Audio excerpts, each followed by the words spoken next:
Hai, hari ini kita akan belajar tentang struktur dan unsur kebahasaan teks geguritan. Struktur teks geguritan memiliki dua struktur. Yang pertama ada struktur fisik, yang kedua adalah struktur batin.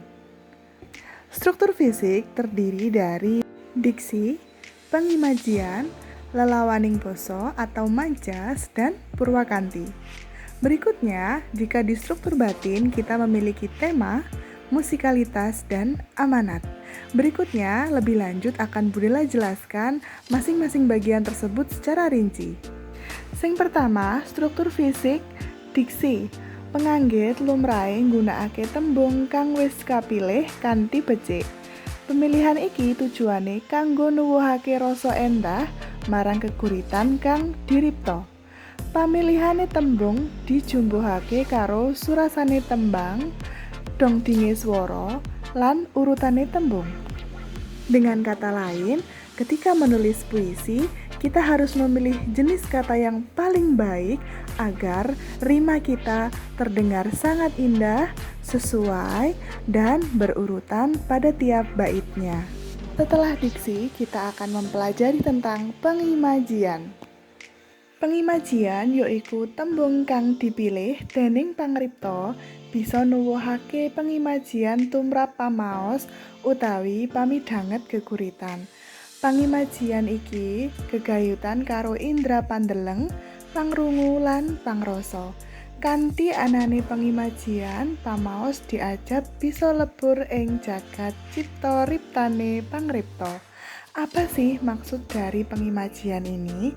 Jika di bahasa Indonesia kan, pengimajian adalah cara penulis ketika memilih kata-kata untuk menulis puisinya. Biasanya kata yang dipilih adalah kata yang memunculkan citraan penglihatan, pendengaran, dan perasa. Contohnya adalah sayup-sayup ku dengar angin berbisik. Pada baris ini, penulis memunculkan imaji pendengaran karena kata yang dipilih adalah kata-kata yang berhubungan dengan suara. Contoh sayup, ku dengar, berbisik. Contoh berikutnya adalah dikusamnya pematang yang gersang dan bersisik. Pada baris kedua ini, penulis atau pangripta ingin memunculkan imaji penglihatan atau visual. Hal ini dapat kalian lihat pada kata dikusamnya pematang yang gersang dan bersisik. Dari mana kira-kira kita bisa tahu bahwa pematang itu gersang jika bukan dari pandangan? Dari mana kita tahu pematang itu seolah-olah bersisik seperti kulit kita yang kering jika bukan dari pandangan. Nah, berikutnya adalah pengimajian indra peraba. Contohnya adalah perut yang lapar, kaki yang kasar, coba bertahan di hari yang terik. Pada baris ini kita diminta untuk merasa, meraba apa yang kasar, bagaimana kaki yang kasar, bagaimana perut yang lapar, dan bagaimana cuaca yang sedang terik. Setelah kita memahami tentang pengimajian, kita akan belajar tentang struktur fisik purwakanti. Ada 3 jenis. Yang pertama ada guru swara, kemudian ada guru sastra, dan yang terakhir adalah guru basa. Lebih jelasnya, tetap saksikan penjelasan dari Budela berikut ini. Guru swara yaiku purwakanti kang wewaton swara vokal. Tuladhane aja lunga tanpa guna. Saben tembung ing baris iku migunakake swara vokal a. Mula contoh baris iki diarani purwakanti guru swara. Purwakanti berikutnya yaitu adalah guru sastra. Guru sastra yaiku purwakanti kang wewaton konsonan. Tuladhane bibit, bobot, lan bebet. Nah, ing baris bibit, bobot, bebet, saben tembung diakhiri karo konsonan T. Mula iku, baris iki diarani baris guru sastra. Sing terakhir yaiku Purwakanthi guru basa utawi sering dijenengi lumaksita. Purwakanthi iki kang wewaton tembung. Tuladhane rumasuk rasa, rasa kang tanpa guna. Ing Purwakanthi guru basa iki sing dibolan-baleni yaiku tembung rasa utawi kata rasa. Nah, anak-anak, kita akan memasuki struktur fisik yang terakhir yaitu lelewaning basa atau majas, biasa dikenal juga dengan gaya bahasa. Lelewaning basa digunakake kanggo ngendahake riptane geguritan. Pangripta medharake perkara kanthi ora wantah, nanging ngliwakake samubarang liyane. Jadi yang dimaksud di sini adalah penulis puisi tidak mengutarakan perasaan atau gagasannya menggunakan kata yang lugas, tapi dia mengutarakan atau menulis puisi menggunakan bahasa-bahasa kiasan pengganti makna sebenarnya. Nah, jenis-jenis majas ini banyak sekali seperti hiperbola, metafora, personifikasi, litotes, ironi, lan sapiturute. Nah, majas-majas ini bisa dikategorikan sebagai majas perbandingan, majas sindiran, majas penegasan, dan lain sebagainya. Nah, kita sudah selesai membahas tentang struktur fisik. Sekarang kita akan masuk kepada bagian struktur batin. Yang pertama yaitu tema. Tema ini adalah pokok pikiran utama atau gagasan utama yang ingin dikemukakan atau diangkat oleh penulis puisi. Setelah tema ada nada. Lah, nada ini nuduhake sikape penganggit tumrap pemaos, menunjukkan sikap penulis puisi kepada pembaca.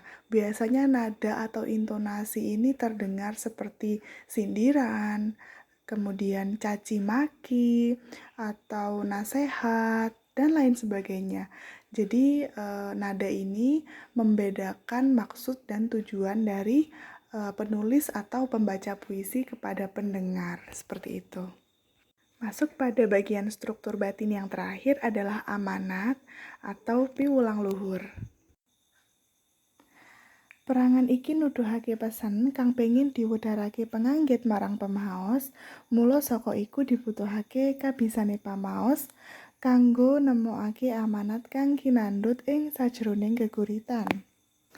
Amanat ini biasanya bisa kalian simpulkan atau bisa kalian dapatkan jika kalian sudah betul-betul membaca secara keseluruhan dan memahami isi dari puisinya. Karena amanat ini sebetulnya tersirat pada setiap bagian dalam puisi tersebut. Anak-anak, untuk struktur geguritan, Budela cukupkan sampai di sini dan kita bisa lanjut kepada materi tentang unsur kebahasaan dalam teks geguritan. Unsur kebahasaan dalam teks geguritan ini terdiri dari beberapa jenis. Nah, yang pertama ada tembung sarojo, yaitu tembung yang terdiri dari dua kata, kemudian digunakan secara bersama, dan makna dari dua kata itu kebetulan sama atau hampir mirip. Contoh, adem ayem, ayem tentrem, atiku adem ayem nalika nyawang. Nah, kahanane saiki ayem tentrem mergone ora akeh begal, ora enek penjahat, dan sebagainya. Contoh berikutnya adalah tembung entar, yaitu tembung atau kata yang tidak bermakna sebenarnya atau ora salugune. Contoh, dawa tangane, abang kupinge, gede sirahe. Nah, itu kan tidak makna sebenarnya ya. Dawa tangane itu bukan berarti tangannya memang betul-betul panjang, duduk tangannya sing tenanan dawa, tapi dia suka mengambil barang orang lain. Gede sirahe, duduk bocah sing sirahe gedhi kaya wong kena lara apa, bukan seperti itu, tapi gede sirahe itu yang dimaksud adalah dia orang yang sombong dan lain sebagainya. Kemudian ada tembung garbo. Tembung garbo ini adalah dua kata yang dijadikan satu, namun dikurangi jumlah wondonya atau suku katanya. Contoh, kata abang dan kata ijo disingkat menjadi bangjo. Kata bubur dan kata ijo dadi burjo. Kata balung karo kulit dadi lunglit. Seperti itu ya. Jadi tembung garbo ini adalah dua kata yang suku katanya dikurangi kemudian menjadi singkatan baru. Bangjo, burjo, lunglit. Nah, berikutnya Budela minta kalian untuk mencari atau menentukan mana tembung sarujo, tembung entar, dan tembung garbo yang sudah Budela siapkan pada Google Classroom kalian masing-masing. Selamat mengerjakan, jangan lupa belajar dan amalkan ilmu yang telah kalian punya. Semoga bermanfaat. Wassalamualaikum warahmatullahi wabarakatuh.